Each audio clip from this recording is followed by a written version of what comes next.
සුබ දවසක් කියලා ඉතින් හැමෝම සාදරෙන් ආදරෙන් අපේ YouTube channel එකට පිළිගන්නවා.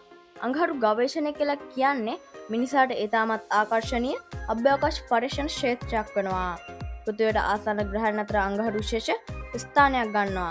මන්ද එහි ජලයේ තිබූ සලකුණු සහ ජීව පැවතිය හැකියාව පිළිබඳ සාක්ෂි හමු වී තිබීමයි. විද්‍යාඥයන් දික් කාලයක සිට අඟහරු පිළිබඳ වැඩිදුර තොරතුරු සොයා ගන්නවා. ඉතින් අපිත් වැඩිදුර තොරතුරු සොයන ගමන් එන්න දැනුවත් තව දැනගන්නට නොදැනුවත් දැනගන්නට තමයි මේ වීඩියෝව. ඉතින් මේ tech and learn.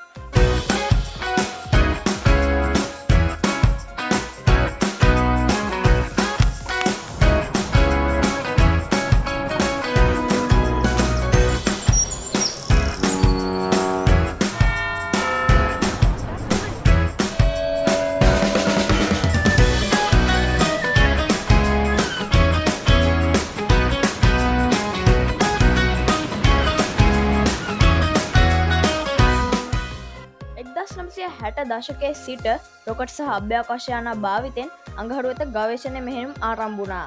NASA, European Space Agency සහ SpaceX වැනි ආයතන මේ සඳහා විශාල දායකත්වයක් ලබා දුන්නා. අඟහරු මත යවන ලද රෝවර් යන්ත්‍ර මගින් පෘෂ්ඨය, ගල්, දූවිලි සහ වායුගෝලය පිළිබඳ දත් එකතු කරා. Perseverance රෝවර් වැනි රෝවර් මගින් පසුගිය කාලයේ ඉතා වැදගත් තොරතුරු සොයා ගන්නවා. අඟහරු ගවේෂණයේ ප්‍රධාන අරමුණක් වන්නේ එහි ජීවය පැවතියද හෝ දැනට ශුද්‍ර ජීවීන් සිටිය හැකිද යන්න සොයා බැලීමයි. තවත් අරමුණක් වන්නේ අනාගතයේ මිනිසුන් අඟහරු මත ජීවත් විය හැකිද යන්න පරීක්ෂා කිරීමයි. අඟහරු මත දිනක් පෘථිවියේ දිනකට සමාන වුවද එහි උෂ්ණත්වය ඉතා අඩුය. වායුගෝලයද මිනිසුන්ට සුදුසු වෙන්නේ නැහැ. ඉදිරි වසරවලදී මිනිසුන් සහිත අභ්‍යවකාශ මෙහෙයුම් අඟහරු වෙත යැවීමට සැලසුම් කරලා තියෙනවා. ඒ විද්‍යාලෝකයේ විශාල ඉදිරි පියවරක් වනු ඇත. අඟහරු ගවේෂණය මගින් අපගේ සෞරග්‍රහ මණ්ඩලය සහ ජීවයේ ආරම්භය පිළිබඳ ගැඹුරු අවබෝධයක් ලබා ගන්න පුළුවන්. තවද අඟහරු ගවේෂණය සඳහා නව තාක්ෂණයන් සංවර්ධනය කිරීමද ඉතා වැදගත් වෙනවා. අඟහරු වෙත ගමන් කිරීමට මාස කිහිපයක් ගත වන බැවින් ඉන්ධන, ආහාර, ජල සහ ඔක්සිජන් ප්‍රමාණවත් ලෙස ලැබීම අභියෝගයක් වෙනවා. විද්‍යාඥයන් අඟහරු මත තිබෙන සම්පත් භාවිතා කර ජලය නිපදවීම හෝ ඔක්සිජන් ලබා ගැනීම පිළිබඳ පරීක්ෂණ ලබා ගන්නවා.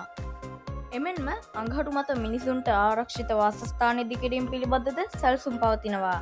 අධික විකිරණ, දූවිලි කුණාටු සහ දැඩි ශීතල තත්ත්වයන් නිසා විශේෂ ආරක්ෂණ ක්‍රම අවශ්‍ය වෙනවා. රොබෝ තාක්ෂණය සහ කෘත්‍රිම බුද්ධිය භාවිතයෙන් මෙම අභියෝග ජය ගන්නත් උත්සාහ කරනවා. අඟහරු මත ඇති පස්සා පාෂාණ පරීක්ෂා කිරීමෙන් එහි අතීත පරිසරය ගැන දැනගන්න පුළුවන්. සමහර ගල්වල ජලය පැවති බවට සාක්ෂි හමු වී ඇති අතර එය අතීතයේදී අඟහරු මත ගංගා හෝ වැව් තිබූ බවට ඉඟි ලබා දෙනවා. එවැනි සොයා ගැනීම ජීවයේ පැවති හැකියාව තවදුරටත් ශක්තිමත් කරනවා. විද්‍යාඥයන් විශ්වාස කරන්නේ ශුද්‍ර ජීවීන් වැනි සරල ජීවි ආකාර කවදා හෝ එහි තිබිය හැකි බවයි. ඉතින් යාළුවනේ දැන් මම හදන්නේ සතියේ පැන ඉදිරිපත් කරන්න. ඉතින් මෙන්න මේකයි සතියේ පැන. බටහිර වෛද්‍ය විද්‍යාවේ පියා කවුරුන්ද? යාළුවනේ කමෙන්ට් සෙක්ෂන් එකේ නම කොටාගෙන යන්න කියලා අපි සාදරයෙන් ආදරෙන් මතක් කරනවා. ඉතින් අපි යමු නැවත වීඩියෝ එකට. ඉතින් යාළුවනේ ටෙක් ඇන්ඩ් ලර්න් අපේ YouTube channel එකේ පුංචි වීඩියෝ එක කොහමද? ඉතින් පහලින් කමෙන්ට් පාරක, subscribe පාරක්, share පාරක්, like පාරක් දාගෙන යන්න කියලා සාදරයෙන් ආදරෙන් මතක් කරන ගමන් හැමෝටම සුබම සුබ දවසක්. හැමෝම නැවතත් හම්බෙමු ඊළඟ වීඩියෝ එකකින්.